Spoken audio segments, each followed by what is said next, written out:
En el monte Everest, hacer todo bien aún puede costarte la vida. Don Cash lo sabía. Era un chico de campo de Ohio que construyó su propia vida desde cero. Perdió 3 dedos en una montaña, parte de su nariz en otra, pero aún así siguió adelante. La noche antes de irse al Everest, escribió en su diario de gratitud. Dijo que no se arrepentía de nada, que había hecho las paces con la vida y la muerte. Lo que Don nunca aceptó, aquello de lo que nadie le advirtió, fue lo que realmente le pasó 80 pies por debajo de la cima. Frances Arcentiev y su esposo refinanciaron su casa para financiar su ascenso.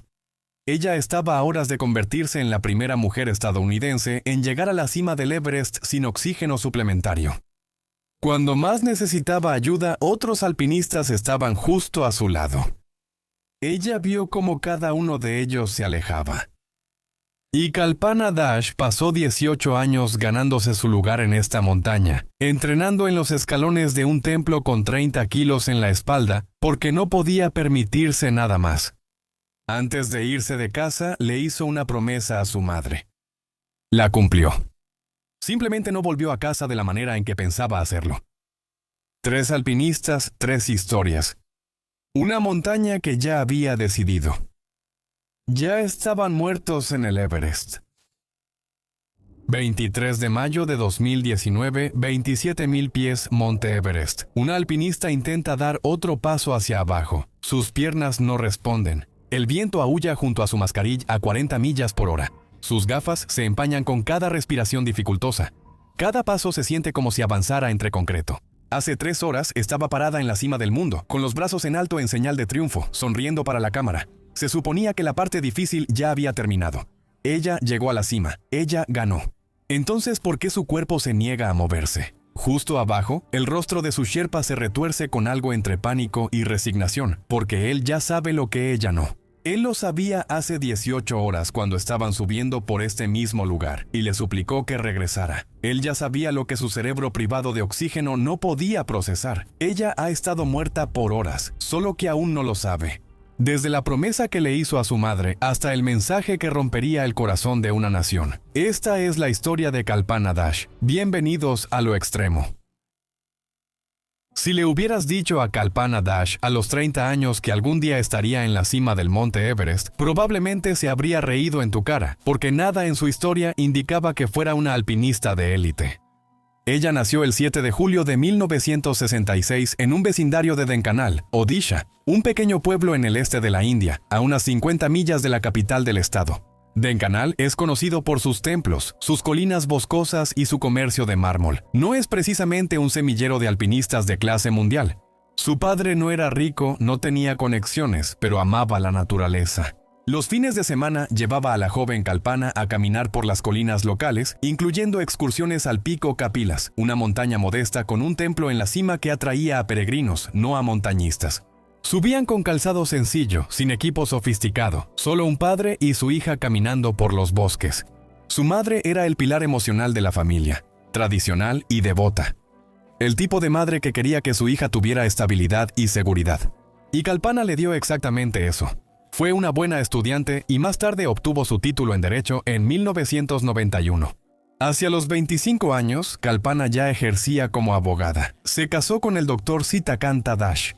Tenía una vida normal, estable y de clase media en un pequeño pueblo de la India. Se presentaba en la corte, manejaba casos, vivía la vida que su madre había esperado para ella. Si hubieras conocido a Kalpana en 1996, cuando tenía 30 años, nada habría sugerido que en una década estaría en la cima del Monte Everest, porque a esa edad, Kalpana era una abogada a la que le gustaba el senderismo. Eso era todo. Pero entonces algo cambió. Tal vez fueron esas caminatas de la infancia con su padre. Tal vez fue una inquietud que surge al darte cuenta de que tu vida estable se siente demasiado pequeña. Tal vez solo era una voz en su cabeza que decía, ¿esto es todo lo que hay? Fuera lo que fuera, en 2001, a los 35 años, Kalpana Das se inscribió en el Instituto de Montañismo del Himalaya en Darjeeling para un curso básico de montañismo. A esa edad, comenzar una disciplina atlética de élite es casi inaudito, especialmente en un deporte tan exigente físicamente como el montañismo de gran altitud, donde cada año de edad te cuesta capacidad pulmonar, recuperación muscular y la habilidad del cuerpo para adaptarse a condiciones extremas. Déjame darte un poco de perspectiva. Reinhold Messner, ampliamente considerado uno de los mejores montañistas de todos los tiempos, alcanzó la cima de su primera gran montaña a los 20 años. Ed Westers, otra leyenda del deporte, comenzó a escalar seriamente a los 16 años. Junko Tabeji, la primera mujer en llegar a la cima del Everest, empezó en el montañismo a los 22 años. Para los 35 años, muchos escaladores ya han conquistado varias cumbres de más de 26,000 pies. Algunos empiezan a retirarse del deporte.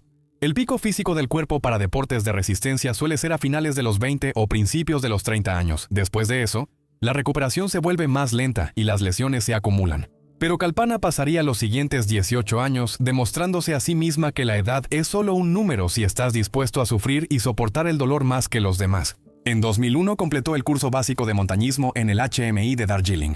Fueron 28 días de trabajo técnico con cuerdas, escalada en hielo, rescate en grietas y aclimatación a gran altitud. Ella estaba aprendiendo habilidades a los 35 años que la mayoría de sus compañeros habían estado practicando desde su adolescencia. Al año siguiente, en 2002, regresó para el curso avanzado de montañismo. Otros 28 días de largas escaladas en paredes de hielo escarpadas y terreno montañoso difícil. Poco a poco, durante los siguientes años, fue construyendo sus habilidades de manera metódica, una certificación a la vez, mientras trabajaba como abogada y administraba su hogar. Y lo que hace que su historia sea aún más notable es que Kalpana no se entrenó como lo hacen los escaladores de élite. Para entrenar como la élite necesitas equipo especializado, necesitas tiempo libre del trabajo y necesitas hacer esto repetidamente, año tras año, para desarrollar las habilidades que importan. Y en la India, si no estás en el ejército y no eres rico, este tipo de entrenamiento es simplemente imposible. Kalpana no tenía el tiempo ni el dinero, así que improvisó. Cerca de su casa en Dhenkanal estaba la montaña Kapilas, la misma cima que había escalado de niña con su padre. En su base había un templo hindú al que se accedía por 1,352 escalones de piedra tallados en la ladera de la montaña. Los peregrinos subían esos escalones para adorar. Kalpana los subía para entrenar.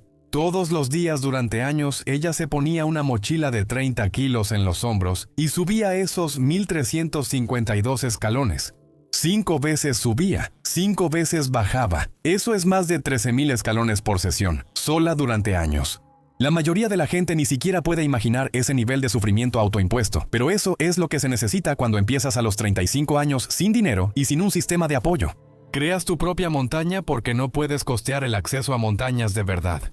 En 2003, a los 37 años, Kalpana se unió a una expedición para intentar escalar el monte Satapant y el monte Bhagarati en Uttarakhand. Estas eran serias montañas de 22,000 pies de altura. Escalarlas requería habilidades técnicas de alpinismo, resistencia a gran altitud y la capacidad de funcionar en aire con poco oxígeno. Ella alcanzó la cima de ambas. Para ella, eso fue la prueba definitiva de que podía escalar montañas de verdad. Así que puso la mira en el Everest. En 2004, a los 38 años, Kalpana llegó a Nepal para su primer intento en el monte Everest. Había reunido fondos como pudo, con ahorros personales, pequeñas donaciones de empresas y préstamos. La expedición costó más de lo que la mayoría de la gente en Dhenkanal ganaba en 5 años. Logró atravesar la cascada de hielo del Khumbu, ese aterrador laberinto de torres de hielo en movimiento que mata a alpinistas cada temporada. Pasó por el Sibiom occidental. Escaló la cara del Lhotse. Llegó al campamento 3 a aproximadamente 23,950 pies a solo 2,300 pies de la zona de la muerte. Y entonces el clima cambió. Vientos de la corriente en chorro, condiciones de visibilidad nula, el tipo de tormenta que hace que intentar llegar a la cima sea un suicidio. Su equipo descendió. El primer intento fue oficialmente un fracaso. Pero llegar a 23,950 pies a los 38 años después de empezar el montañismo a los 35, eso solo ya sería extraordinario para la mayoría de las personas. Kalpana lo vio como una práctica. La próxima vez podría llegar más lejos. En 2006, a los 40 años, lo intentó de nuevo. Esta vez llegó mucho más alto. Llegó al campamento 4 a unos 26,000 pies de altura. Incluso comenzó su intento de llegar a la cima y subió hasta los 26,400 pies a solo 2,600 pies de la cima. Pero una vez más, las condiciones climáticas la afectaron. Las reservas de oxígeno empezaron a escasear. Tuvo que descender. ¿Te imaginas eso? 2 intentos, 2 fracasos. En este punto, la mayoría de las personas se habrían rendido. La mayoría habría dicho, di lo mejor de mí. Llegué a los 26,400 pies. Eso es más alto de lo que el 99,9% de los humanos jamás escalarán. Eso es suficiente. Pero Kalpana no era como la mayoría de las personas. Aprendió que siempre estaba más cerca de lo que cualquiera pensaba. En 2008, a los 42 años, comenzó a prepararse para su tercer intento. Y aquí es donde comenzó la verdadera lucha, porque el problema no era su habilidad ni su determinación, era el dinero. Siempre es el dinero cuando intentas hacer cosas extraordinarias viniendo de un origen común. La expedición costaba cientos de miles de rupias, más de lo que la mayoría de la gente en Denkanal ganaba en 5 años. Solo las tarifas de los permisos eran de $11,000 estadounidenses. Luego estaban el equipo, los guías, los sherpas, las botellas de oxígeno, la comida, el transporte, el alojamiento.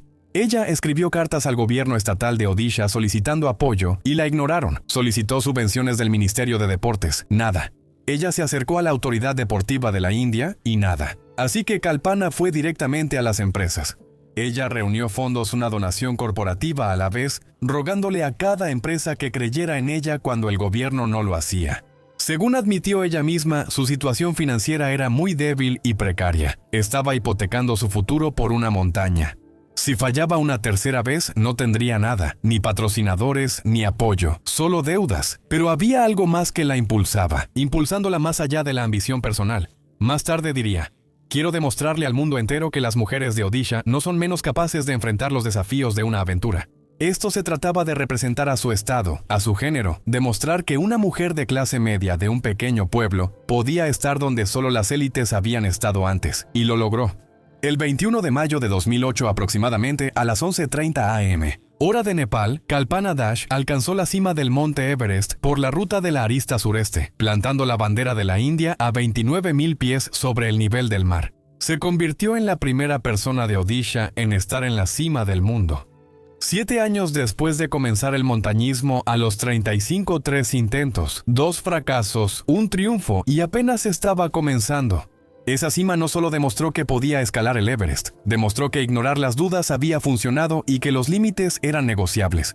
En junio de 2010, a los 44 años, intentó escalar el monte Denali en Alaska, la cumbre más alta de América del Norte. El Denali es conocido por su clima brutal, escalada técnica y una tasa de éxito de solo alrededor del 50%. Lo logró. En octubre de 2014 llegó a la cima del Kilimanjaro en África. Luego, 2015 se convirtió en su año de gran avance.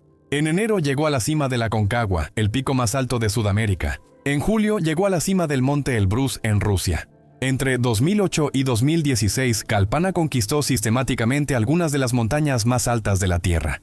Se convirtió en una de las pocas mujeres indias en lograr esa hazaña. Honestamente, sigue siendo uno de los logros de montañismo más impresionantes en la historia de la India.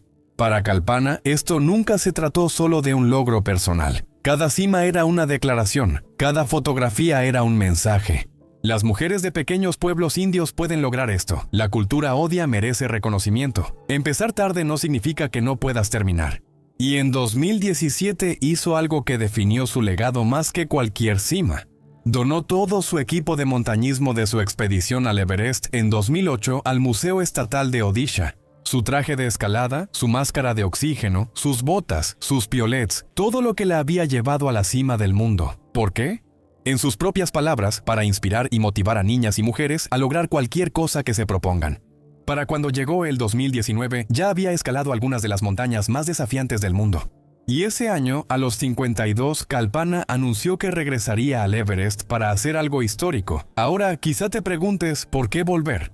Ya había llegado a la cima del Everest en 2008, no le quedaba nada por demostrar. Pero Kalpana no regresaba por gloria personal, volvía con un mensaje. La expedición se llamaba la Expedición de 3 mujeres, la primera vez que mujeres de India, Nepal y China intentarían escalar el Everest juntas como un equipo unificado. Kalpana representaría a la India. Kanchi Maya Tamang, la primera mujer de Nepal en llegar a la cima del Everest y embajadora de buena voluntad de ONU Mujeres, representaría a Nepal. Liamuma de China completaría el trío. La expedición fue organizada por el legendario Pemba Dorje Sherpa, quien ha llegado a la cima del Everest 18 veces y posee un récord mundial Guinness. La Junta de Turismo de Nepal calificó la expedición como innovadora. Fue diseñada para promover Visit Nepal 2020 y enviar un mensaje sobre las capacidades de las mujeres en los deportes de aventura. Esto fue una declaración sobre el empoderamiento de las mujeres, la cooperación regional y romper barreras. Pero también había algo más profundo, algo personal.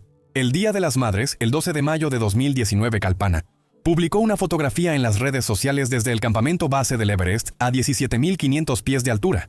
La fotografía mostraba a su madre, Sila Baladash, la mujer que la crió en ese pequeño pueblo, que la apoyó incluso cuando el gobierno no lo hizo, que vio a su hija perseguir un sueño imposible durante 18 años, y Kalpana escribió un mensaje en odia junto a la foto de su madre. Bu Asishi Everest. Mamá, vengo del Everest. Era una promesa de hija a madre. Y se convertiría en la frase que persigue a todos los que conocen esta historia, porque Kalpana Dash sí vino del Everest. Cumplió su promesa a su madre. Simplemente no regresó a casa de la manera que ella quería. 20 de mayo de 2019, campamento base del Everest. Kalpana está afuera mirando la montaña. A su lado, guías experimentados y sherpas observan nerviosos porque algo andaba mal en la montaña en esa primavera de 2019. Y cualquiera que hubiera estado escalando el Everest durante años podía sentirlo. Primero, el ciclón Fani azotó a principios de mayo. La tormenta destruyó aproximadamente 100 tiendas en el campamento, enterró equipo bajo 60 centímetros de nieve y alteró todo el calendario de aclimatación de la temporada. Los equipos que deberían haber estado rotando entre los campamentos estaban atrapados en el campamento base, esperando a que el clima mejorara. En segundo lugar, Nepal había emitido 381 permisos de escalada esa temporada. Eso es un récord. Si sumamos a los sherpas y al personal de apoyo, había entre 750 y 900 personas intentando llegar a la cima del Everest durante una estrecha ventana de buen clima, la mayor cantidad en la historia de la montaña. Pero lo más importante es que la ventana de buen clima en sí fue el problema. Normalmente, el Everest ofrece de 7 a 11 días despejados para hacer cumbre, repartidos en varias semanas de mayo. Los diferentes equipos pueden escalonar sus intentos. Algunos van temprano, otros van tarde. El tráfico se dispersa. Pero en 2019, después de que pasó el ciclón Fani, los escaladores tuvieron quizá de 3 a 5 días. Eso fue todo. Lo que significaba que cada expedición que había estado esperando en el campamento base durante semanas iba hacia la cima al mismo tiempo. Ahora, si no escalas montañas, eso quizá no suene como algo importante. Después de todo, el Everest es enorme, pero esto es lo que necesitas entender. La ruta hacia la cima del Everest es básicamente un sendero de fila única en la mayoría de los lugares. Secciones técnicas como el escalón Hillary solo permiten que pase una persona a la vez. No puedes apresurarte. Te enganchas a la cuerda fija, subes con cuidado, y si hay 200 personas delante de ti, esperas tu turno. Los guías experimentados sabían lo que significaba que cientos de escaladores intentaran llegar a la cima al mismo tiempo. Retrasos masivos, atascos a 27,000 pies y más arriba. Los escaladores están consumiendo su suministro de oxígeno solo por quedarse quietos. La gente está pasando 12, 15, 18 horas en la zona de la muerte, cuando deberían estar ahí solo 10, lo que significa que van a exceder los límites seguros de exposición y quedarse sin oxígeno, lo que significa que la gente va a morir. Pero Kalpana ya había hecho cumbre en el Everest antes. En 2008, ella conocía esta montaña. Había pasado 11 años desde entonces conquistando la cima más alta de cada continente. Había escalado sin oxígeno en varias montañas. A los 52 años era una de las montañistas más destacadas de la India. Y no estaba aquí por gloria personal. Ella estaba aquí para dar un mensaje, una declaración sobre el empoderamiento de las mujeres y la cooperación regional. La Junta de Turismo de Nepal lo había calificado como innovador. Los medios estaban atentos. Esa misma semana, otra alpinista, Anjali Kulkarni, moriría en condiciones casi idénticas. Ruta diferente, decisiones diferentes, misma montaña, mismo tráfico, la misma cuenta regresiva invisible. Así que, a pesar de la multitud, a pesar de la ventana de buen clima tan corta, a pesar de todo lo que preocupaba silenciosamente a los guías experimentados, el 22 de mayo de 2019 aproximadamente a las 9 p.m., Kalpana y sus compañeros de equipo salieron del campamento 4 para su intento final de llegar a la cima. Sobre ellos, la montaña desaparece en la oscuridad. En algún lugar allá arriba, a 3,000 pies más arriba, está la cima. Encienden sus linternas frontales, se enganchan a las cuerdas fijas y empiezan a escalar. Su plan es bastante sencillo. Escalar durante la noche, llegar a la cima alrededor del amanecer y descender con suficiente luz del día. Un ascenso normal a la cima toma de 10 a 12 horas ida y vuelta. Eso es lo que el cuerpo puede soportar en la zona de la muerte. Pero desde el principio hubo un problema. Kalpana se movía más despacio de lo que debería. No era dramáticamente más lenta al principio, solo un poco. Cada paso tomaba una fracción de segundo más. Cada respiración sonaba más forzada. Sus guías Sherpas, Gelbu Sherpa y Pemba Chiri Sherpa, lo notaron de inmediato. El ritmo que debería haber llevado a una escaladora a la cima en 10 horas no existía. Pero siguieron subiendo porque a veces los escaladores empiezan lento y encuentran su ritmo. A veces tu cuerpo se adapta después de 1 o 2 horas. Así que avanzaron hacia arriba en la oscuridad, esperando que Kalpana encontrara un ritmo sostenible. No lo hizo.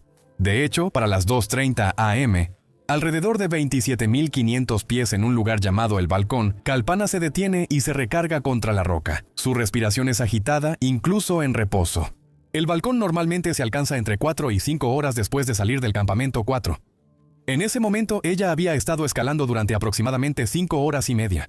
Delante de ella, Kanchi y Liamu siguen avanzando constantemente al ritmo que necesitan para llegar a la cima y regresar con seguridad. Abajo, en la cuerda, Gelbu Sherpa observa a Kalpana con creciente alarma. Él nota la respiración agitada, el paso lento, la forma en que se apoya contra la montaña, como si estar de pie le costara trabajo. Ya ha visto esto antes en otros escaladores. Sabe lo que significa. Sube hasta donde está ella. Didi, dice él, usando el respetuoso término hindi para hermana mayor, tenemos que regresar. No te estás moviendo bien. Pero Kalpana niega con la cabeza. Solo está recuperando el aliento. Ella le dice que estará bien en un minuto. Tu ritmo es demasiado lento, continúa Gelbu. A este paso no llegarás a la cima hasta muy tarde. Tenemos que bajar ahora. Pero ella lo aparta con la mano. Gelbu lo intenta de nuevo, con más urgencia esta vez. Tu cuerpo te está diciendo que te detengas. Si damos la vuelta ahora, podemos regresar al campamento 4 de manera segura. Todavía tenemos tiempo. Pero Kalpana ya se está moviendo de nuevo, tratando de alcanzar la cuerda que está arriba, preparándose para seguir escalando. Durante la siguiente hora, mientras Kalpana sube lentamente por encima del balcón, Gelbu y Pembachiri le insisten que descienda. Varias veces le señalan su ritmo. Le dicen cuánto le falta por recorrer. Le explican que no llegará a la cima y de regreso de manera segura moviéndose tan despacio. Y cada vez Kalpana se niega. ¿Te imaginas estar en su posición en ese momento? Tienes 52 años, una edad en la que la mayoría de los alpinistas de élite se están retirando. Has pasado 18 años demostrando que perteneces a estas montañas. Y no estás aquí por ti misma. Estás aquí para dar un mensaje. Los medios te están observando. Tu país te está observando. Esto no es solo otra escalada. Esto es una declaración. Ahora, tus sherpas te están diciendo que te rindas, que des la vuelta, que bajes, que fracases. Tus compañeros de equipo ya hicieron cumbre. Ya están descendiendo de manera segura. Si te das la vuelta ahora, la expedición queda incompleta. El mensaje se debilita. Las fotografías muestran a 2 mujeres, no a 3. Después de toda la planificación, toda la atención de los medios, toda la colaboración innovadora entre 3 países, tú serías el que no lo logró. Y luego hay algo aún más profundo. Ya has hecho cumbre en el Everest antes, sabes lo que se necesita. No eres un alpinista inexperto. Y hay una voz en tu cabeza que dice, eres Kalpana Dash. Ya lo has hecho antes. Solo hoy vas más despacio. Puedes seguir adelante. Siempre lo has hecho. No es arrogancia. Es confianza construida durante 18 años de negarse a rendirse, de demostrar que todos estaban equivocados, de lograr cosas que la gente decía que eran imposibles para una mujer de un pueblo pequeño que empezó a los 35 años sin dinero. Así que Kalpana toma su decisión. No escucha las advertencias de su sherpa. Sigue escalando hora tras hora, paso tras paso agonizante, avanzando hacia la cima que está justo ahí. Solo unas horas más. Lo que Kalpana no sabe es que esta decisión acaba de matarla, pero llegaremos a eso más adelante. Para las 9 a.m., Kanchi y Liamu llegan a la cima. Han estado escalando durante aproximadamente 12 horas desde el campamento 4 según lo previsto. Se toman sus fotografías, izan la bandera de Visit Nepal 2020 y comienzan a descender de inmediato porque eso es lo que haces cuando llegas a la cima del Everest. No te quedas, bajas. Pero Kalpana todavía está subiendo. Está a cientos de pies por debajo de la cima y avanza a la mitad de la velocidad que necesita. Hora tras hora, paso tras paso agonizante. Sus botellas de oxígeno, calculadas para un ascenso a la cima de 10 a 12 horas, se están agotando peligrosamente, pero está tan cerca. La cima está justo ahí. Para las 11 a.m. Ya llevaba 14 horas escalando. Otros alpinistas la están rebasando en su camino de regreso, pero Kalpana sigue subiendo. El sherpa Gelbu sigue con ella, animándola a moverse más rápido. Está preocupado por el tiempo, pero ¿qué puede hacer? ¿Forzarla a bajar? ¿Cargarla físicamente? A 29,000 pies, eso es imposible, aproximadamente a las 12:55 p.m. El 23 de mayo de 2019, Kalpana Dash llegó a la cima del monte Everest por segunda vez en su vida. En ese momento llevaba casi 16 horas escalando desde el campamento 4 de 4 a 6 horas más de lo normal, pero lo logró. Levantó los brazos en señal de triunfo. Se iza la bandera de Visit Nepal 2020. Se toman fotografías. Por un momento, Kalpana Dash probablemente se sintió en la cima del mundo. Como si toda la lucha, todas las negativas a regresar, todas las horas de sufrimiento valieran la pena porque está aquí. Llegó a la cima, completó la expedición de las 3 mujeres, cumplió su promesa a su madre. Pero no hay celebración, ni gritos de victoria de parte de sus guías Sherpas, y esta es la razón. El tiempo máximo de supervivencia en la zona de la muerte con oxígeno suplementario es de aproximadamente 16 a 20 horas. Eso no es una recomendación. Ese es el umbral donde el cuerpo humano pasa de sobrevivir a estar muriendo activamente. Kalpana ha estado por encima de los 26.000 pies durante 16 horas. Ella está en el límite superior en este momento, parada en la cima, y ni siquiera ha comenzado a descender. De la cima al campamento 4 son por lo menos 4 o 5 horas de descenso.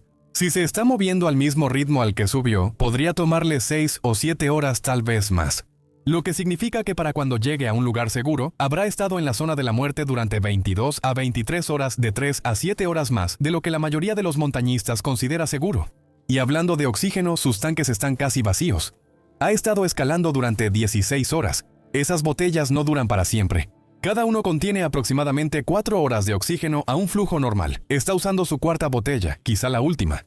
Kalpana acaba de ponerse en una posición donde la supervivencia se vuelve casi matemáticamente imposible. Pero ella aún no lo sabía, así que, alrededor de la 1 p.m., cuando Kalpana comienza su descenso desde la cima, los primeros pasos se sienten extraños. Su pierna derecha responde lentamente, como si hubiera un retraso entre que su cerebro envía la orden y su pierna la recibe. Da otro paso, lo mismo. Su respiración, que ya era dificultosa en la cima, está empeorando. Cada respiración se siente incompleta. Está jalando aire a través de su mascarilla de oxígeno tan fuerte como puede, pero es como respirar a través de una toalla mojada. Y entonces empieza el dolor. Ambas piernas, un dolor agudo y profundo. No es dolor muscular, es otra cosa. Gelbu y Pembachiri la ven luchando. Se mueven de inmediato a sus lados, brazos bajo sus hombros. Ya no la están guiando, la están sosteniendo. Didi, un paso a la vez. Te bajaremos. Empiezan a descender lentamente, un paso a la vez como prometieron, con el Sherpa soportando la mayor parte de su peso. A 29.000 pies moverse ya es bastante difícil incluso cuando estás sano. Cuando básicamente llevas a alguien, cada paso es una lucha. Descienden quizá 200 pies, quizá 300. Las piernas de Kalpana siguen fallándole.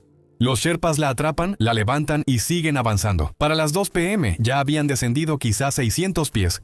Ahora están a unos 28.400 pies, todavía bien dentro de la zona de la muerte, a horas de la seguridad del campamento 4. Y Kalpana está empeorando. Su respiración se está volviendo desesperada. Jadeos entrecortados que suenan como si se estuviera ahogando. Sus piernas ya no funcionan en absoluto. Los Sherpas la están cargando, arrastrando, moviéndose tan rápido como pueden. Pero a esta altitud, rápido significa quizá 30 metros por hora cuando llevas a alguien. Gelbu mira el rostro de Kalpana a través de sus gafas. Sus ojos apenas se enfocan. Su piel se está volviendo gris. Él ya ha visto esto antes. Sabe que se le está acabando el tiempo. Siguen descendiendo. Para las 3 p.m. llegan a 8.400 metros en el balcón y se detienen en el mismo saliente exacto donde, 14 horas antes durante el ascenso, Gelbu le había suplicado a Kalpana que se diera la vuelta. Bajan a Kalpana sobre la plataforma. Ella se desploma contra la roca. Su pecho se agita con cada respiración. El Sherpa Gelbu se arrodilla a su lado y revisa su mascarilla de oxígeno. El medidor marca vacío. Probablemente la botella se quedó sin oxígeno en algún punto entre la cima y aquí. Saca una botella de oxígeno de repuesto de su mochila. Sus manos tiemblan, no por el frío, sino por otra cosa. Desconecta la botella vacía y conecta la nueva. Ajusta el flujo, pero nada cambia. La respiración de Kalpana se está volviendo más lenta. Los jadeos desesperados se estaban volviendo más superficiales, más débiles. Pembachiri se mueve a su otro lado. La llama por su nombre. Didi, quédate con nosotros. Ya casi llegamos. Pero no están ni cerca. El campamento 4 todavía está a 1.500 pies debajo de ellos, todavía a horas de distancia, y el cuerpo de Kalpana ya no da más. Su respiración se vuelve irregular. Un jadeo, una pausa, otro jadeo, una pausa más larga, y luego su pecho deja de moverse. Gelbu la sacude. Nada. Se miran el uno al otro y ambos saben lo que esto significa. Ya lo han visto antes en otros alpinistas. Cuando la respiración se detiene a 27.500 pies, no hay regreso. Ella se ha ido. Esta mujer que entrenó sola en los escalones de un templo porque no podía pagar instalaciones profesionales, que se negó a rendirse incluso cuando su cuerpo le gritaba que regresara, se había ido. Y ahora, los dos Sherpas enfrentan una decisión que nadie debería tener que tomar. Porque a 27.500 pies el rescate es imposible. Los helicópteros no pueden volar tan alto. El aire está demasiado enrarecido para generar sustentación. Bajar un cuerpo desde la zona de la muerte tomaría 8, quizá 10 horas de trabajo brutal. Un esfuerzo que también los mataría a ellos. Podrían quedarse ahí con ella y morir, o pueden dejarla y vivir. Ellos eligen vivir, porque si no lo hacen, sus familias también los estarían enterrando a ellos. Gelbu saca la cuerda de su mochila y asegura su cuerpo a la pared del acantilado para que no caiga durante la operación de recuperación que vendrá después. Y luego se alejan de Kalpana Dash y comienzan a descender hacia el campamento 4. 5 días después, el 28 de mayo de 2019, un equipo de Sherpas recuperó con éxito su cuerpo en una peligrosa operación de rescate. Trasladaron sus restos progresivamente montaña abajo hasta el campamento base. El cuerpo fue transportado a Lukla y luego trasladado en helicóptero a Katmandú para los trámites formales. El 2 de junio de 2019, el cuerpo de Kalpana llegó al aeropuerto internacional Biju Patnaik en Bhubaneswar, Odisha. Su hermano Pradip, quien había viajado a Katmandú para recibir sus restos, la acompañó de regreso a casa. En el complejo del estadio Kalinga, su cuerpo fue velado durante aproximadamente 1 hora, mientras cientos de personas se reunieron para rendirle sus últimos respetos. El equipo de montañismo que ella había donado al Museo Estatal de Odisha en 2017 fue exhibido como homenaje. Cuando pienso en los últimos momentos de Kalpana en el balcón, me pregunto qué debía estar pasando por su mente. ¿Se dio cuenta en ese momento? ¿Entendió que los Sherpas tenían razón 18 horas antes? ¿Pensó en la fotografía de su madre? En la promesa que había hecho. Boasishi Everest. Madre, vengo del Everest. Ella sí vino del Everest. Cumplió su promesa. Simplemente no regresó a casa de la manera en que lo había planeado. Y quizá esa sea la parte más cruel de esta historia, porque Kalpana logró algo extraordinario. Se convirtió en la primera persona de Odisha en llegar a la cima del Everest. Regresó al Everest en 2019 por las razones correctas. Para inspirar a las mujeres, para promover la paz, para demostrar que empezar tarde y carecer de recursos no tiene por qué impedir logros extraordinarios. Ella llegó a la cima, tuvo éxito, levantó la bandera. Tomó la fotografía y el éxito la mató. La fiebre de cumbre es poderosa. El impulso de tener éxito cuando has sacrificado todo es abrumador. Y por encima de los 8.000 metros, tu cerebro no puede reconocer cuándo ese impulso se ha convertido en una sentencia de muerte. La montaña no se preocupa por promesas, determinación o sueños de décadas. Solo le importa el tiempo. Y Kalpana, quien entrenó más duro que casi cualquiera, quien superó más obstáculos de los que la mayoría de los escaladores enfrentan, se quedó sin tiempo en algún momento alrededor de las 18 horas de ascenso. 24 de mayo de 1998, 7:50 AM. Monte Everest. 28.000 pies sobre el nivel del mar.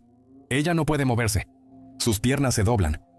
Sus manos están congeladas y rígidas. Sus ojos están bien abiertos, mirando a la nada.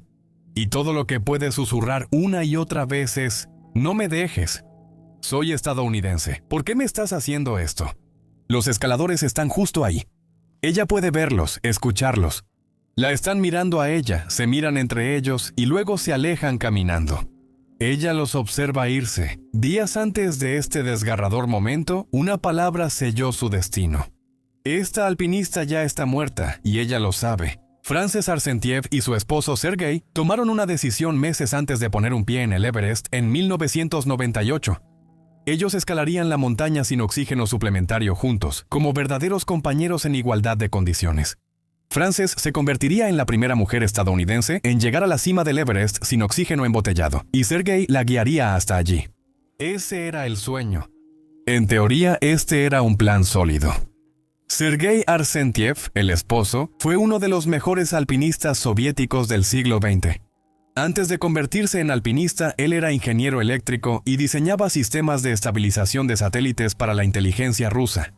Literalmente era un científico de cohetes que se convirtió en alpinista. Sus logros lo decían todo. Era uno de los pocos alpinistas vivos que poseía el título de Leopardo de las Nieves, un premio otorgado por escalar las 5 cumbres soviéticas de 25.000 pies. Escaló la cara norte del Annapurna en estilo alpino sin oxígeno en 1991. Incluso había escalado el Everest antes sin oxígeno en 1990, en una expedición conjunta de paz entre Estados Unidos, China y Rusia. Así que esto no era pedir demasiado. La propia Frances era capaz. Ella fue una de las pocas mujeres en ese entonces que logró hacer cumbre con éxito el monte Denali, la montaña más alta de América del Norte. Ella fue la primera mujer estadounidense en descender esquiando el Elbrus. Pero hay algo que debes notar. Aunque había escalado hasta 24.600 pies en los picos Pamir de la era soviética, nunca había logrado hacer cumbre en una montaña de 26.000 pies. El Everest sería su primer intento por encima de los 26.000 pies, una diferencia de más de 2.000 pies. Eso no es solo una diferencia. Eso es un universo fisiológico completamente diferente.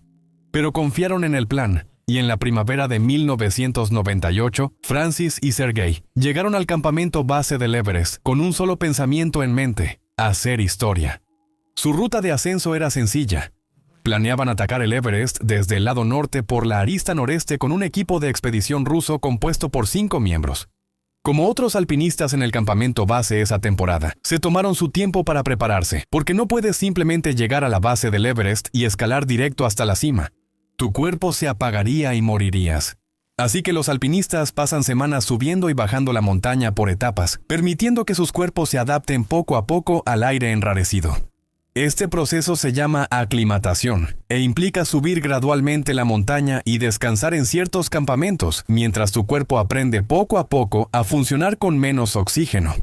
Es lento, es deliberado y es la única manera de sobrevivir allá arriba.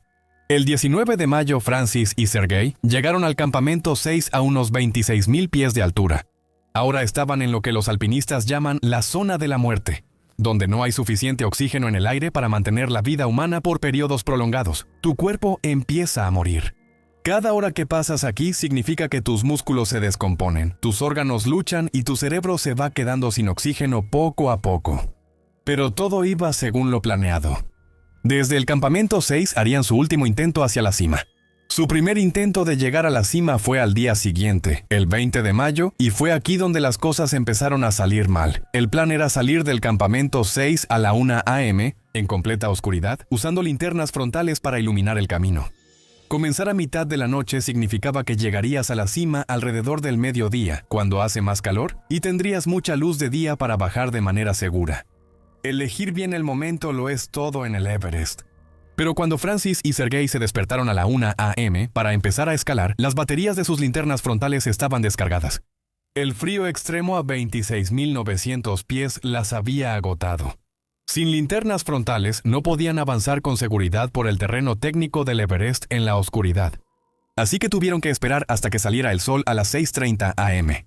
Para cuando finalmente empezaron a escalar, ya habían perdido 5 horas y media. Se estaban moviendo más lento de lo planeado sin oxígeno suplementario, y cuando llegaron a una sección técnica de roca llamada el primer escalón, a unos 27.900 pies se dieron cuenta de que las cuentas ya no cuadraban. Ya era demasiado tarde en el día. Si seguían avanzando, tendrían que descender en la oscuridad. Así que dieron la vuelta. Así que regresaron al campamento 6. Ya son 2 noches en la zona de la muerte.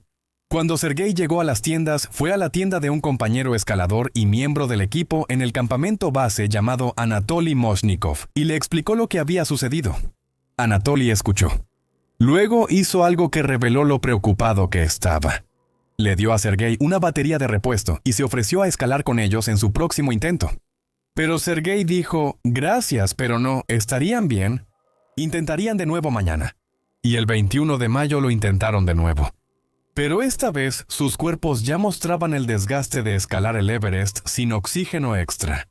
Apenas lograron avanzar 300 pies desde el campamento 6 antes de que tuvieran que detenerse. Sus piernas se sentían pesadas. Su respiración era dificultosa incluso en reposo. El efecto acumulativo de pasar 2 noches por encima de los 26.000 pies los estaba alcanzando. Así que se retiraron de nuevo al campamento 6. Otro intento fallido. Ya son 3 noches en la zona de la muerte. Mientras tanto, ese mismo día, Anatoly, su amigo, llegó con éxito a la cima del Everest. Y alrededor de las 6 p.m. del 21 de mayo ya había regresado al campamento 6 desde la cima. Sergei lo felicitó por su éxito y se quejó de su intento fallido. Anatoly miró a Sergei. Sabía que este hombre ya había conquistado el Everest antes y tenía lo necesario para sobrevivir allá arriba, pero también sabía lo que pasar 3 noches en la zona de la muerte le hace al cuerpo humano. Él mismo acababa de hacer cumbre ese mismo día y sabía exactamente en qué condición tenías que estar para sobrevivir allá arriba. Y Francis y Sergei ya no estaban en esa condición. Así que le dijo a Sergei, baja conmigo, no lo intentes de nuevo. Has estado aquí demasiado tiempo. Sus cuerpos se están deteriorando. Cada hora que se quedan se debilitan más, no se fortalecen. Y Sergei volvió a decir que no. Le agradeció a Anatoly por su preocupación, pero dijo que estaban bien, descansarían un día más, dejarían que sus cuerpos se recuperaran y luego harían un último esfuerzo. Ahora, antes de que pienses que esto fue pura imprudencia o arrogancia, entiende lo que Sergei estaba calculando en su cabeza. Él había hecho cosas en las montañas que la mayoría de los alpinistas ni siquiera podían intentar. Su esposa era competente, ya casi habían llegado a la cima antes de que la falta de tiempo los obligara a regresar. Más importante aún, habían invertido todo lo que tenían en este momento, tanto física como financieramente. Habían refinanciado su casa para financiar esta expedición. Pasaron semanas subiendo y bajando la montaña, aclimatando sus cuerpos al frío y al aire enrarecido. Y Francis estaba tan cerca de lograr su sueño, de convertirse en la primera mujer estadounidense en llegar a la cima del Everest sin oxígeno suplementario. ¿Por qué rendirse ahora? Los psicólogos llaman a esto la falacia del costo hundido. Cuanto más has invertido en algo, más difícil se vuelve alejarte. Incluso cuando alejarse es la decisión inteligente. Tu cerebro dice, hemos llegado demasiado lejos para rendirnos ahora. Hemos sacrificado demasiado. No es estupidez, es simplemente la naturaleza humana. Así que Anatoly descendió mientras Francis y Sergei se quedaron. Y 8 horas después, a las 2 a.m. del 22 de mayo, salieron del campamento 6 para su tercer y último intento. Y esta vez, pasara lo que pasara, no iban a regresar, pero desde el principio tuvieron problemas. Su ritmo era peligrosamente lento. Ya habían pasado 4 noches en la zona de la muerte, y eso les había pasado factura. Cada paso se sentía como caminar a través de concreto. Sus piernas ardían con un dolor profundo y agotador que no desaparecía, sin importar cuánto descansaran. Allá en el campamento base, Anatoly Shabanov, líder de una expedición diferente, estaba siguiendo a varios equipos de escaladores a través de un potente telescopio de 60 aumentos. A las 10 de la mañana, aproximadamente 8 horas después de que Francis y Sergei comenzaran a escalar, Shabanov los vio en el primer escalón, a unos 27.900 pies de altura. Incluso desde 10.000 pies más abajo, a través del telescopio, podía ver lo lento que se estaban moviendo. Para las 2 de la tarde, 4 horas después de haber sido vistos, solo habían subido hasta el segundo escalón, a 28.250 pies. Habían recorrido 750 pies en 4 horas. Eso es menos de 200 pies por hora. A ese ritmo apenas se estaban moviendo. Esto era problemático porque las 2 p.m. es una hora crítica en el Everest. El sol se pone alrededor de las 6 p.m. Si no estás en la cima o cerca de ella para las 2 p.m., vas a estar descendiendo en la oscuridad. Y descender en la oscuridad a 28.000 pies exhausto es una sentencia de muerte. Pero Francis y Sergei todavía estaban a 800 pies por debajo de la cima. Necesitarían al menos otras 4 horas para cubrir esa distancia a su ritmo actual. Así que tenían que tomar una decisión. Darse la vuelta ahora y sobrevivir, o seguir escalando hacia el sueño que los había consumido a ambos, sabiendo que cada minuto después de las 2 p.m. significaba menos luz de día para el descenso, menos margen de error, menos posibilidades de regresar con vida. Siguieron escalando. A las 5:45 p.m., Rustam Radgopov, otro alpinista de una expedición que había hecho cumbre exitosamente ese mismo día, estaba descendiendo cuando se encontró con Francis y Sergei en la pendiente suave, a unos 90 metros por debajo de la cima.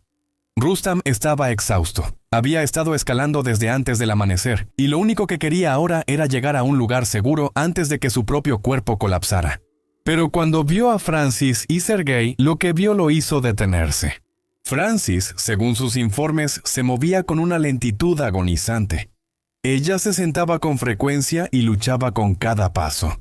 Para Rustam estaba extremadamente claro que este intento de llegar a la cima le estaba exigiendo todo lo que podía dar. En ese momento, el sol ya estaba bajo en el horizonte. La temperatura estaba bajando rápidamente y todavía ni siquiera habían llegado a la cima. A pesar de su agotamiento, a pesar de su deseo desesperado de descender a un lugar seguro, Rustam sintió que tenía que hacer algo. Así que se dio la vuelta y caminó 45 metros de regreso montaña arriba en la luz, que se desvanecía solo para intentar convencerlos de que se dieran la vuelta. «Es demasiado tarde», les dijo. «Miren el sol, se están moviendo demasiado lento. Tienen que darse la vuelta ahora mismo mientras todavía tienen luz para ver el camino de bajada». Pero Sergei negó con la cabeza, y por tercera vez en este intento de llegar a la cima, dijo una palabra desgarradora que sellaría su destino. «No, no te preocupes por nosotros, estaremos bien», dijo él. Radgopov miró a Francis de nuevo, que seguía luchando. Ella no parecía estar bien, pero ¿qué más podía hacer él? No podía obligarlos y tenía que pensar en su propia supervivencia. Así que Radgopov se dio la vuelta y continuó su descenso. Y Francis y Sergei siguieron subiendo hacia la cima mientras el sol se ocultaba, la temperatura bajaba y las sombras se alargaban. De alguna manera, en los siguientes 30 minutos lograron avanzar. Encontraron algo, una reserva final de determinación y desesperación que los impulsó mientras recorrían esos últimos cientos de pies. Y aproximadamente a las 6:15 p.m., con la luz disminuyendo rápidamente, sin oxígeno suplementario, después de 5 días por encima de los 27,000 pies, Francis y Sergei llegaron a la cima del monte Everest. Lo lograron. Frances Arsentiev se convirtió en la primera mujer estadounidense en llegar a la cima del Everest sin oxígeno suplementario. Honestamente, fue un logro histórico y monumental, digno de los libros de historia. Pero no hubo fotos de celebración, ni gritos de victoria. Solo 2 personas exhaustas de pie en la cima del mundo con la luz del día apagándose, sabiendo ya en el fondo que estaban en problemas. Y aquí está la razón. Desde la cumbre a 8,848 metros hasta el campamento 6 a 8,199 metros, hay más de 600 metros de descenso vertical. En buenas condiciones y con las piernas frescas, eso toma un mínimo de 4 a 5 horas. Pero Francis y Sergei no tenían buenas condiciones ni piernas frescas. Habían estado escalando por más de 16 horas. Habían pasado 5 noches en la zona de la muerte y el sol ya se estaba poniendo. Quizá les quedaban de 15 a 20 minutos de luz útil antes de que llegara la oscuridad total, lo que significaba que iban a estar bajando la montaña más alta del mundo durante al menos 4 horas, en completa oscuridad, temperaturas bajo cero y sin oxígeno. Sergei sabía que esto era una misión suicida. Tenía que saberlo, pero también creía que tenían una red de seguridad. Mira, esto es lo que no mencioné. Cuando Sergei vio a Rustam y le dijo que no se preocupara, fue porque tenía un plan de respaldo. Antes del intento de llegar a la cima, él y Francis habían escondido un depósito de emergencia a 28,280 pies, aproximadamente a 750 pies por debajo de la cima. En ese depósito habían guardado una botella de oxígeno, una tienda de campaña y ropa abrigadora. La idea era que, si llegaban a la cima tarde y no podían bajar hasta el campamento 6 en la oscuridad, pudieran descender hasta el depósito, montar la tienda, usar el oxígeno y pasar la noche resguardados.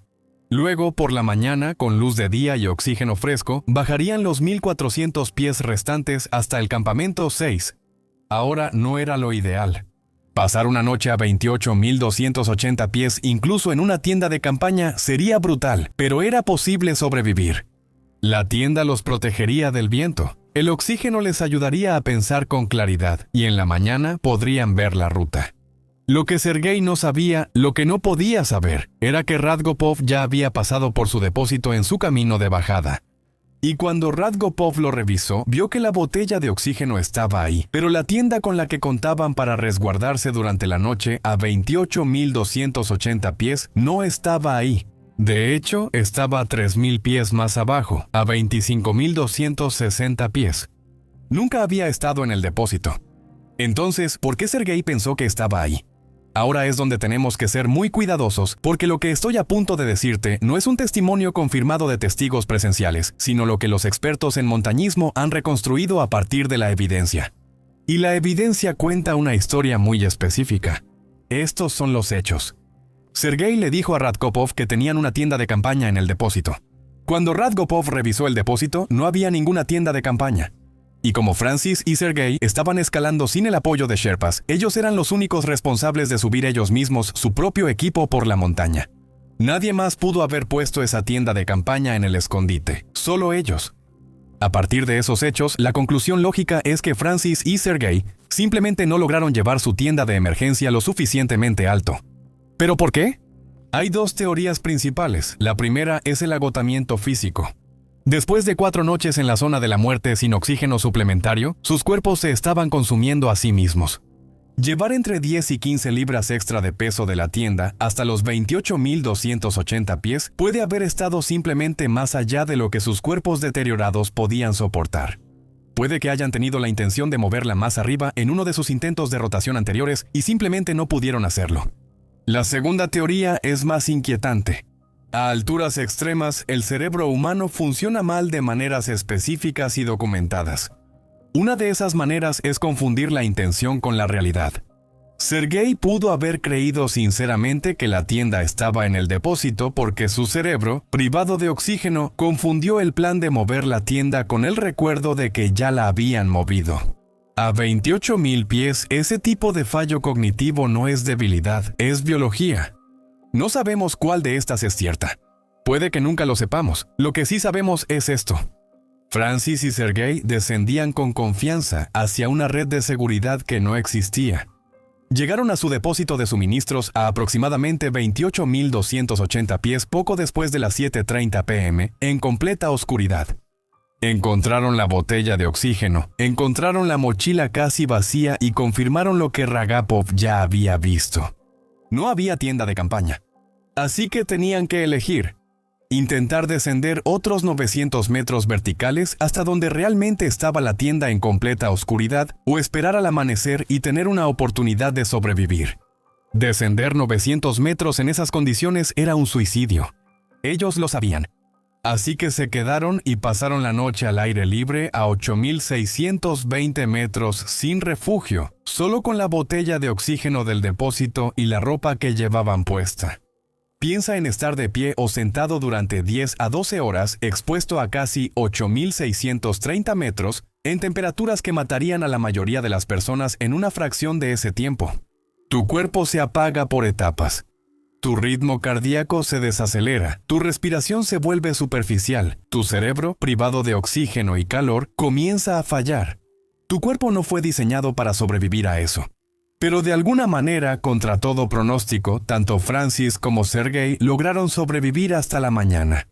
Cuando salió el sol, el 23 de mayo intentaron descender. Y aquí es donde las cosas se ponen realmente complicadas.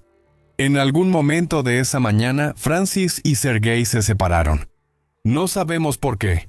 Lo que sabemos es que a las 9:35 de la mañana, el 23 de mayo, 5 alpinistas de un equipo de expedición de Uzbekistán que intentaban llegar a la cima se encontraron con Sergei descendiendo a 27,700 pies. Sus primeras palabras fueron: ¿Dónde está mi esposa? ¿No bajó? Le dijeron que no la habían visto. Y sin decir otra palabra, Sergei continuó descendiendo hacia el campamento 6 a 26,900 pies. Aún no sabía dónde estaba ella, no sabía si estaba viva o muerta. Solo sabía que ella no estaba más abajo que él.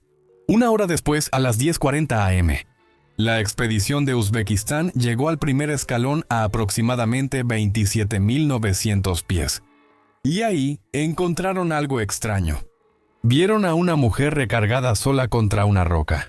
Su chaqueta estaba abierta y no llevaba un arnés de escalada, lo cual, a 8,500 metros de altura, era absurdo. Era Francis Arsentiev. Y cuando se acercaron, vieron algo que nunca olvidarían.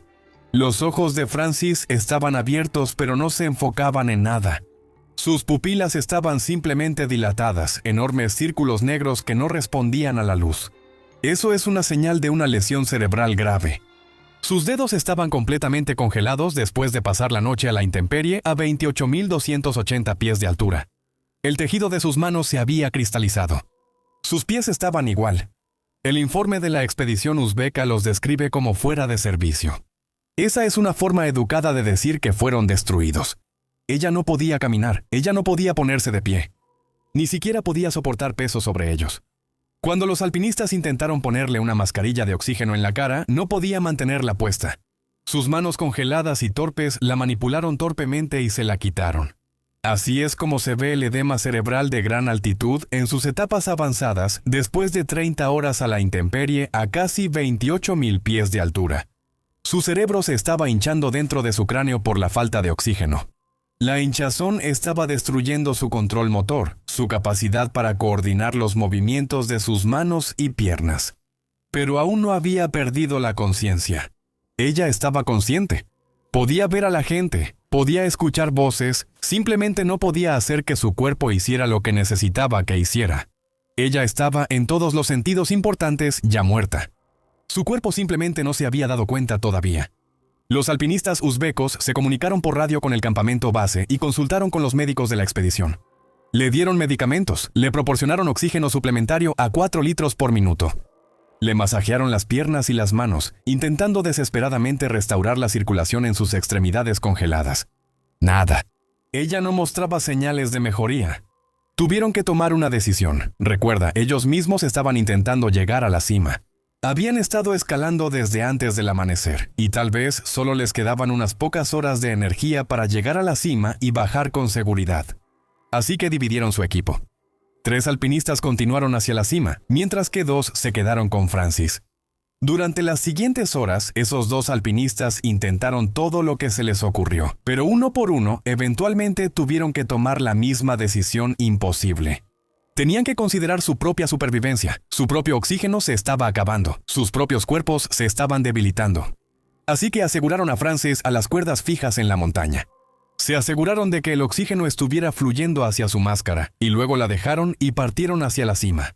A las 6:20 p.m., mientras el sol se estaba poniendo, 2 de los alpinistas uzbecos que bajaban después de hacer cumbre hicieron un último intento por salvarla. Usando cuerdas, intentaron bajar a Francis por la montaña. Lograron moverla aproximadamente 80 metros hacia abajo. Parecía que, poco a poco pero con seguridad, la llevarían a un lugar seguro. Pero entonces Francis comenzó a tener convulsiones. La hinchazón cerebral por el edema cerebral de altura había llegado a un punto crítico. Los alpinistas ya no podían moverla. Si intentaban bajarla mientras convulsionaba, se resbalaría de las cuerdas, se caería. E incluso si de alguna manera lograban bajarla, el esfuerzo físico de arrastrar a una persona con convulsiones por la montaña probablemente la mataría más rápido que dejarla quieta. Así que aseguraron a Francis a la cuerda una última vez. Se aseguraron de que su oxígeno siguiera fluyendo, y luego descendieron en la oscuridad que se acercaba, dejándola debajo de esa pequeña roca a aproximadamente 27.640 pies. ¿Qué más podían hacer? Y ahora Frances estaba realmente sola a 27.640 pies, asegurada a una cuerda en el costado del monte Everest. Mientras el sol desaparecía y la temperatura bajaba, y la oscuridad cubría la montaña. En este punto, ella había estado por encima de los 27.000 pies durante casi 6 días. Cuando los primeros 3 alpinistas uzbecos llegaron al campamento 6 a las 6 p.m., encontraron a Sergei y le dijeron lo que habían encontrado. Tu esposa está viva. Ella está a 27.900 pies. Ella no puede moverse. Sergei no dudó. Inmediatamente comenzó a prepararse para subir de nuevo y salvar a su esposa. El equipo uzbeco intentó ayudar. Le dieron una botella de oxígeno, té y medicina. Cualquier cosa que pudiera darles una oportunidad a él y a ella. Mientras subía se encontró con Oleg Grigoriev, otro alpinista uzbeco, que bajaba hacia el campamento 6 alrededor de las 8:40 p.m. Sergei le preguntó, ¿está aquí, Fran? Grigoriev respondió, todavía está viva. Y Sergei siguió subiendo adentrándose en la oscuridad hacia ella. Fue la última vez que alguien lo vio con vida.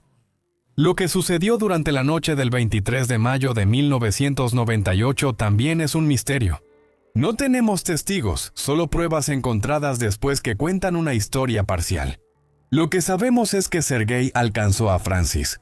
Su piolet y cuerda fueron encontrados aproximadamente a 45 a 60 metros de donde Francis yacía a la mañana siguiente, lo que significa que lo logró. No sabemos si ella supo cuándo llegó él. No sabemos qué le dijo él a ella o qué le dijo ella a él. No sabemos cuánto tiempo se quedó él con ella o qué intentó hacer. Lo que sabemos es que en algún momento durante esa noche, Sergei cayó. Ya sea que estuviera bajando para conseguir más oxígeno, tratando de buscar ayuda o simplemente perdió el equilibrio en la oscuridad y el cansancio. Nunca lo sabremos. Y él murió en algún lugar de esa ladera de la montaña, aproximadamente a 225 metros por debajo de donde yacía Francis, dejando a Francis solo de nuevo. A la mañana siguiente, el 24 de mayo, una segunda oleada de alpinistas encontró a Francis aún con vida. Ahora había estado por encima de los 8.200 metros durante casi 6 días y expuesta al aire libre por encima de los 8.500 metros durante aproximadamente 36 horas. El alpinista uzbeco Elias Dukbatalin la alcanzó primero alrededor de las 7:50 am. seguido por el equipo de expedición sudafricano de Ian Woodall, Cathy O'Dowd y 4 Sherpas. Cathy en particular se acercó y miró el rostro de Francis, y lo que vio se le quedó grabado para el resto de su vida. La piel de Francis era de un blanco lechoso y totalmente suave, como la de una muñeca de porcelana. Sus ojos miraban hacia arriba, desenfocados, con pupilas como enormes vacíos oscuros. Su largo cabello oscuro se extendía sobre la nieve. Ella parecía tranquila, pero estaba muriendo de la manera más lenta y cruel posible. Ian Woodall y el Sherpa Shangbu intentaron poner a Frances de pie. Si podía soportar aunque fuera parcialmente su peso sobre los pies, la idea era sostenerla entre 2 escaladores y ayudarla a bajar, o al menos moverla a una posición más segura. Pero cuando la levantaron, sus piernas se doblaron debajo de ella como si fueran fideos. Estaban completamente destruidas por más de 30 horas de exposición. Y fue entonces cuando Francis empezó a hablar. «No me dejes. Soy estadounidense.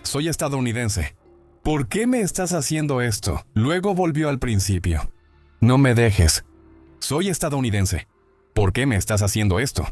Una y otra vez, sin que se lo pidieran, sin responder a sus preguntas ni a sus voces. Ella no les respondía, no reaccionaba a lo que decían. Solo repetía las mismas 3 frases una y otra vez como un disco rayado. O'Dowd se dio cuenta con horror de que Francis en realidad no estaba comunicándose. Ella no estaba respondiendo. Ella estaba produciendo fragmentos de lenguaje. Estas eran las palabras finales de un cerebro moribundo. Como una máquina atascada en un bucle, su mente estaba repitiendo las únicas palabras a las que aún podía acceder. O'Dowd y Woodall pasaron casi 1 hora con ella. Le dieron té a Frances tratando de que tomara líquido caliente. Le revisaron las piernas de nuevo, las masajearon buscando cualquier señal de función, cualquier señal de que pudiera moverlas. Hicieron todo lo que pudieron. No fue suficiente. Ella ya estaba demasiado grave y ellos tenían que cuidarse a sí mismos. Así que se fueron. Se enderezaron, se dieron la vuelta y descendieron. Frances estaba sola de nuevo, viendo a la gente alejarse de ella por tercera vez en 24 horas. Pasaron las horas, el sol cruzó el cielo. La temperatura seguía siendo brutalmente fría, y Frances seguía atada a esa cuerda, su cuerpo apagándose lentamente mientras su conciencia persistía. En algún momento más tarde esa mañana, los Sherpas la alcanzaron. La encontraron aún con vida, todavía repitiendo esas mismas frases. «No me dejen. Soy estadounidense. ¿Por qué me estás haciendo esto?» Aproximadamente a las 10:55 am. El 24 de mayo de 1998, Frances Arsentiev murió. Ella había estado expuesta a la intemperie durante aproximadamente 48 horas en ese momento. Ella había visto llegar a personas, intentar ayudarla e irse, y murió sabiendo, en el nivel de conciencia que le quedaba, que nadie volvería. Tenía 40 años. Mirando hacia atrás, está claro que mató a Frances y a Sergei. No fue mala suerte. No fue el clima. No fue incompetencia ni imprudencia. Sergei ya lo había hecho antes. Tenía la experiencia, tenía la habilidad. Y Francis confiaba en él completamente. Pero lo que funcionó para Sergei cuando subió solo en 1990 no tomaba en cuenta las variables que enfrentaron en 1998. Francis nunca había escalado una montaña de 28,000 pies antes. La diferencia de experiencia era enorme. Para cuando llegaron a su tercer intento de cumbre, el 22 de mayo ya habían pasado demasiado tiempo en la zona de la muerte. La cumbre tardía obligó a un descenso no planeado. El descenso no planeado causó separación y la separación causó la muerte. En el Everest, así es como se ve el éxito. El clima es estable, las cuerdas están fijas, la cumbre está cerca y la fila avanza. Don Cash está haciendo exactamente lo que se supone que debe hacer. No está entrando en pánico, no se está quedando atrás, solo está esperando. Pero por encima de los 26,000 pies esperar no es algo neutral. Cada minuto cuesta algo que tu cuerpo no puede reemplazar. Aquí arriba el tiempo es oxígeno y el oxígeno es supervivencia. La fila de adelante se ralentiza, luego se detiene. A simple vista nada parece estar mal. No hay tormenta, no hay colapso, no hay emergencia. Eso es lo que hace que este momento sea tan increíblemente aterrador. Al final de esta historia entenderás cómo seguir todas las reglas en el Everest aún puede dejarte atrapado sin forma de bajar. 21 de mayo de 2019, el día que hizo que los expertos se refirieran a la temporada de escalada de 2019 como el año que rompió el Everest. Suena extremo, pero una vez que te cuente la historia de Don Cash, verás por qué esto no era una exageración. Don era un ejecutivo de ventas de 55 años de Sandy, Utah. Creció como un chico de campo en Novelty, Ohio, y desde niño Don era diferente. A los 15 años ya se había comprado una moto de cross, un Volkswagen y una camioneta con su propio dinero. Incluso de adolescente, Don siempre fue independiente, siempre buscando el siguiente trato. Después de la preparatoria, Don sirvió una misión Sud en Taipei y Oakland. Ahí fue donde desarrolló su ética de trabajo y disciplina. Cuando regresó, obtuvo un título en mercadotecnia con un énfasis secundario en chino en la Universidad de Utah. Y mientras estaba ahí, conoció a su futura esposa, Monette Clayton. Se casaron en 1986 y durante los siguientes 33 años construyeron una vida juntos. 4 hijos, 3 nietas y una casa en Sandy. Una vida sencilla que realmente no hace pensar en montañas. Incluso escaló en el mundo corporativo, pasando de ser un exitosísimo vendedor de tecnología, aumentando los ingresos de las empresas a cientos de millones de dólares, hasta convertirse en vicepresidente de ventas internas a nivel mundial en BMC Software. Su lema personal era sencillo: mi éxito proviene del éxito de los demás, y todos los que trabajaron con él decían lo mismo. Don te hacía creer que podías lograr cualquier cosa. Sin embargo, en algún momento del camino, Don se enamoró de las montañas. Una vez que empezó a escalar, no pudo detenerse. Se puso una meta: escalar las 7 cumbres, el pico más alto de cada continente, un contraste total con su vida cotidiana. A principios de los años 2000 alcanzó la cima del Kilimanjaro en África, a 19.350 pies, luego el Aconcagua en el sur, después el Elbrus en Europa y la pirámide de Carstens en Oceanía. Para enero de 2019, Don había alcanzado la cima de 6 de las 7 cumbres, pero su camino para lograr ese récord es, sinceramente, uno de los más brutales que he investigado. Por ejemplo, en el Denali en Alaska, la cumbre más alta de América del Norte, el ascenso de Don a la cima tomó mucho más tiempo de lo que debería, porque Don no era un atleta nato. No era rápido, pero tenía otra cosa.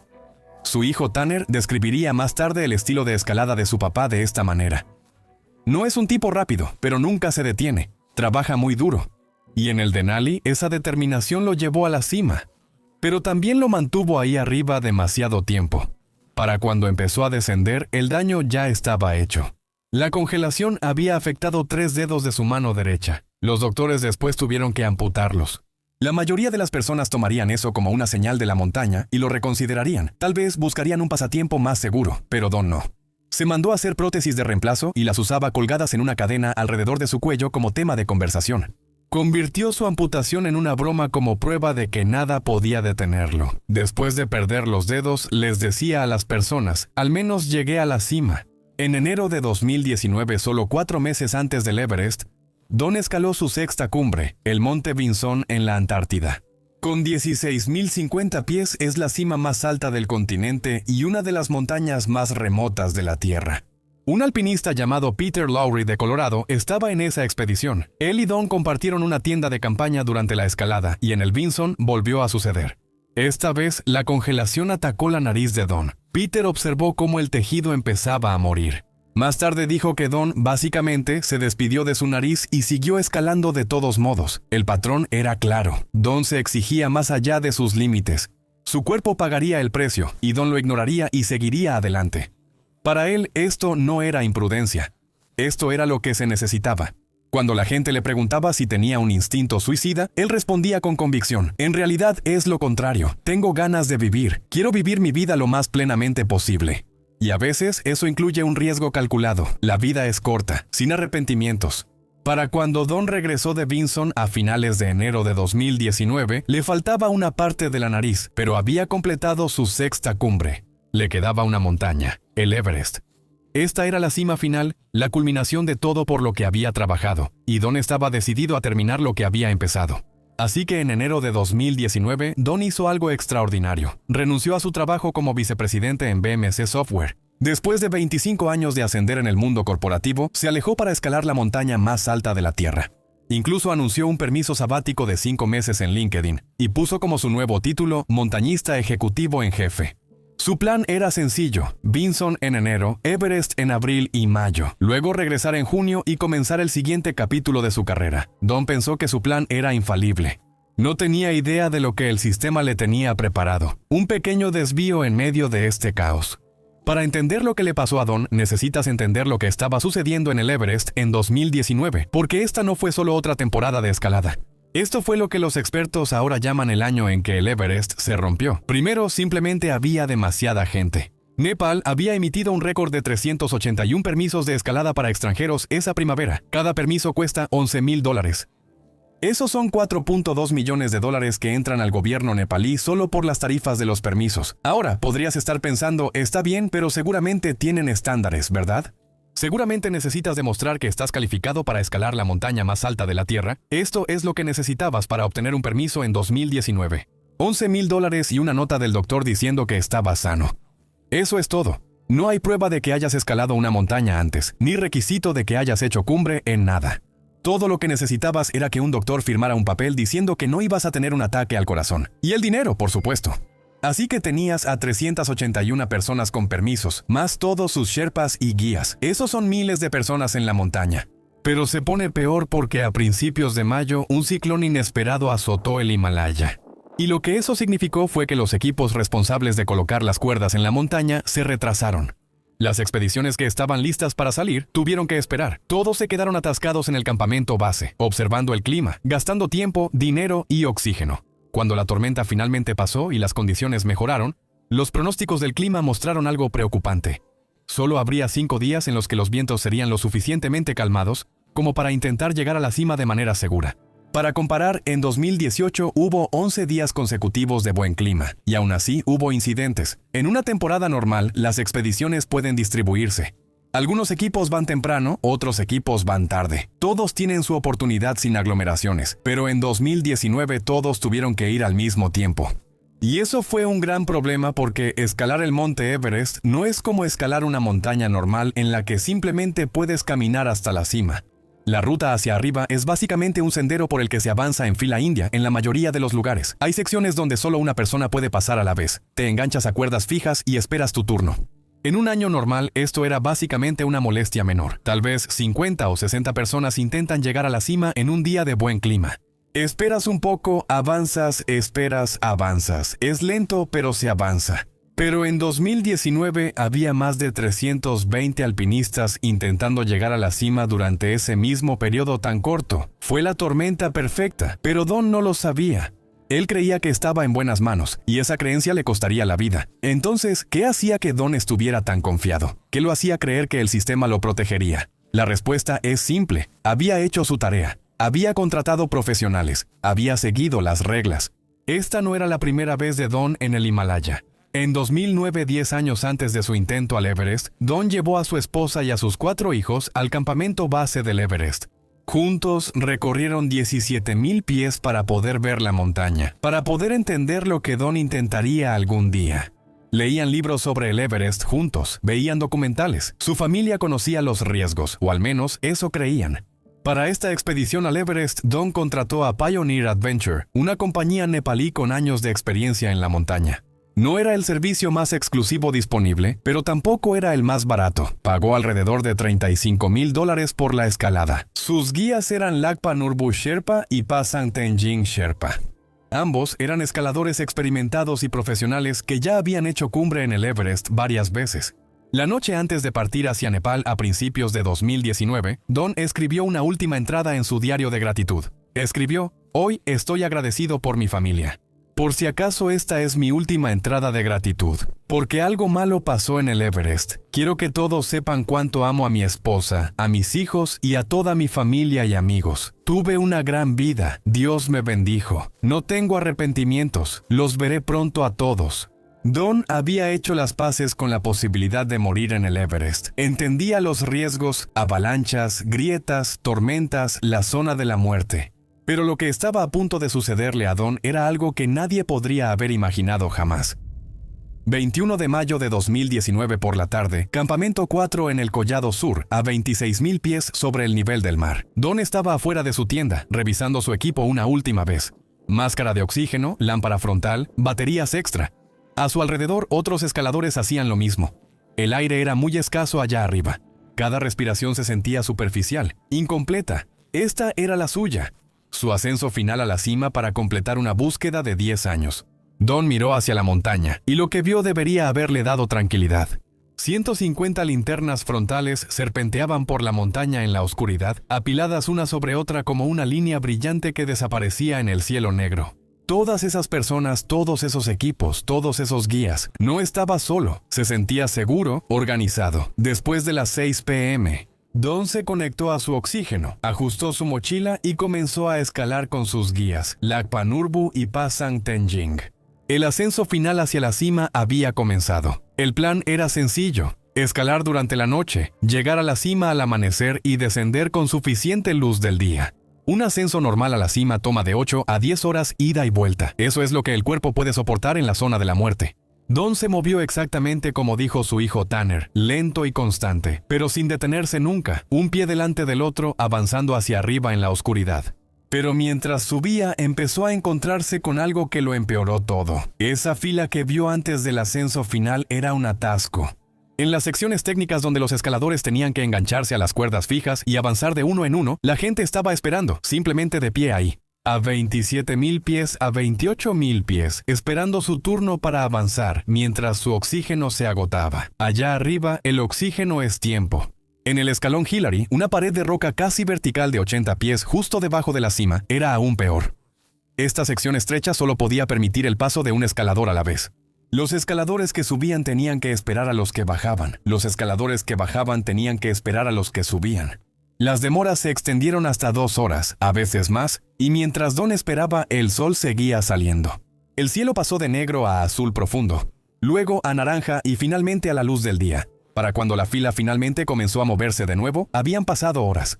Algunos escaladores se dieron la vuelta, pero Don siguió subiendo porque la cima estaba justo ahí, a solo unos cientos de pies más. Y finalmente, alrededor de las 5:30 de la mañana del 22 de mayo, mientras el sol salía sobre el Himalaya, Don Cash finalmente llegó a la cima del monte Everest, a 29,029 pies sobre el nivel del mar, el punto más alto de la Tierra. Años de sueños finalmente se han cumplido. Inmediatamente, Don sacó su teléfono satelital con las manos temblorosas. Su respiración era entrecortada a través de su máscara de oxígeno. La conexión crepitaba. Cuando su hijo Tanner contestó, la voz de Don estaba llena de pura alegría. Me siento muy bendecido de estar en la montaña sobre la que he leído durante los últimos 40 años. Don debió haberse sentido abrumado, y sinceramente no es difícil entender por qué. Porque, ¿te imaginas 40 años leyendo sobre esta montaña? Décadas viendo fotografías, meses soñando con estar en la cima del mundo, 6 cumbres conquistadas, 3 dedos perdidos, parte de su nariz ya no está. Todo eso lo llevó a este momento. Este era el logro máximo, la meta final. Todo lo que había sacrificado, todo por lo que había trabajado, todo lo que creía sobrevivir la vida al máximo, valió la pena. Don colgó el teléfono y miró a su alrededor. El Himalaya se extendía en todas direcciones bajo él. El cielo estaba despejado, el sol estaba saliendo, lo había logrado. Sacó su cámara, empezó a tomar fotografías, las banderas de oración ondeando al viento, la vista en todas direcciones. Justo ahí, mientras tomaba esas fotografías, las piernas de Don cedieron. Cayó hacia adelante en la nieve. En la cima del mundo, sin ninguna advertencia, Don Cash, el hombre que nunca se detenía, se detuvo. Esto es lo que probablemente sucedió. Don había estado escalando durante más de 12 horas, entre 4 y 6 horas más de lo normal, y en ese tiempo, su cuerpo había estado muriendo. Porque por encima de los 26,000 pies estás en lo que los alpinistas llaman la zona de la muerte. El nombre lo dice todo. A esa altitud, no hay suficiente oxígeno en el aire para sostener la vida humana. Tu cuerpo empieza a apagarse. Tus células se están quedando sin alimento, tu cerebro se está hinchando, tu sangre se está espesando, y las matemáticas del oxígeno son brutales. A altos flujos, una botella estándar de oxígeno de 3 litros dura de 3 a 4 horas. El ascenso de más de 12 horas de Don significaba que había consumido de 3 a 4 botellas solo para llegar a la cima. Su cuerpo había llegado a su límite. Luego, el tiempo en la cumbre. La llamada telefónica, las fotografías, la abrumadora sensación de orgullo y logro, todo mientras estaba parado en una cima de 1 metro de ancho. Después de que cayó, sus 2 guías sherpas, Lakpa Nurbu y Pasong Tenjing, se arrodillaron a su lado casi de inmediato. Comenzaron a hacer RCP y compresiones torácicas a 8.848 metros, donde el aire es tan enrarecido que tus pulmones arden con cada respiración. Es muy arriesgado, pero también lo era no hacer nada. Aumentaron la presión de su oxígeno, le dieron masajes en las extremidades, hicieron todo para traerlo de vuelta, y sorprendentemente funcionó. Los ojos de Don se abrieron. Podía verlos, podía comunicarse. ¿Te imaginas el alivio de los Sherpas en ese momento? Lo habían traído de vuelta. Estaba vivo. Estaba consciente. Pero luego intentaron ayudarlo a ponerse de pie, y Don simplemente no pudo. Sus piernas no respondían. Don estaba consciente. Podía ver. Podía hablar, pero su cuerpo se había apagado por completo. Y a 8.848 metros, esto era una sentencia de muerte, porque si no puedes caminar, no puedes descender. Y si no puedes descender, mueres. ¿Ahora tiene sentido ese embotellamiento? Los Sherpas tenían que tomar una decisión. Podían quedarse con Don en la cima, intentar cualquier cosa y esperar que se recuperara, sabiendo que cada minuto que permanecieran ahí, los tres morirían lentamente, o podían intentar bajarlo. Eligieron bajarlo. Ahora, esto era una tarea casi imposible. Mover a un escalador incapacitado en la zona de la muerte a una altitud extrema requiere una fuerza y valentía extraordinarias. Pero Lakpa Norbu y Pasang Tenzing no dudaron. Comenzaron a arrastrar a Don desde la cima. Lograron bajar 80 pies verticales, 80 pies desde donde Don había alcanzado su sueño. Llegaron al escalón Hillary. Y fue ahí donde esta historia pasa de ser desgarradora a una de las muertes más brutales que he investigado. Porque cuando Lakpa Norbu y Pasang Tenzing llegaron al escalón Hillary con Don, se les cayó el alma al ver lo que les esperaba abajo. Vieron un tráfico de más de 200 escaladores en fila india. Todos iban subiendo la montaña. Ahora recuerda, en el escalón Hillary solo hay una cuerda fija. Solo una persona puede pasar a la vez. Si alguien está subiendo, tienes que esperar. Si alguien está bajando, también tienes que esperar. En condiciones normales podrías esperar 10 minutos, 15 minutos. Es molesto, pero manejable. Pero esta vez, más de 200 escaladores estaban tratando de pasar por la misma sección estrecha, y Lakpa Norbu y Pasang Tenzing no podían avanzar, no podían abrirse paso. No podían llevar a Don alrededor de la fila. La única ruta hacia la seguridad estaba bloqueada. Así que esperaron su turno, con Don acostado en la nieve entre ellos a 28.770 pies. En la zona de la muerte, Pioneer Adventure reportaría más tarde que esperaron su turno durante al menos 2 horas. 2 horas. Piensa en lo que eso significa. El campamento 4 con refugio, suministros médicos y una oportunidad para estabilizar a Don estaba solo a 2.700 pies verticales debajo de ellos. En condiciones normales, eso serían de 4 a 6 horas de descenso, pero no podían moverse, no por condiciones naturales, sino por accidentes provocados por el hombre. Y mientras esperaban, Don estaba muriendo. Los Sherpas hicieron todo lo que pudieron. Le dieron a Don su propio oxígeno, sacrificando su propio margen de supervivencia para intentar mantenerlo con vida. Lo mantuvieron lo más abrigado posible en el viento brutal. Le hablaron, intentaron mantenerlo consciente. Pero la brutal realidad de la zona de la muerte es que tu cuerpo solo puede sobrevivir ahí arriba por un tiempo limitado. Y Don ya había estado por encima de los 26.000 pies durante más de 12 horas, su temperatura corporal estaba bajando. El frío a esa altitud, combinado con el agotamiento, estaba haciendo que su cuerpo fuera fallando sistema por sistema. Los Sherpas seguían revisándolo, seguían intentando mantenerlo consciente, pero a medida que los minutos se convertían en horas, podían verlo apagarse. Esperaban que aguantara porque eso era todo lo que podían hacer. Esperaban que la fila avanzara y pudieran bajarlo al campamento 4 antes de que fuera demasiado tarde, pero la fila no se movía lo suficientemente rápido. Y luego, en algún momento durante esas 2 horas de espera, Don colapsó por segunda vez. Los Sherpas inmediatamente comenzaron a hacerle RCP de nuevo, compresiones en el pecho otra vez, oxígeno otra vez. Todo lo que habían hecho antes lo había traído de vuelta la primera vez. Pero esta vez no hubo respuesta. Los ojos de Don no se abrieron. Su pecho no se levantó. Su cuerpo no respondió. Esta vez se acabó.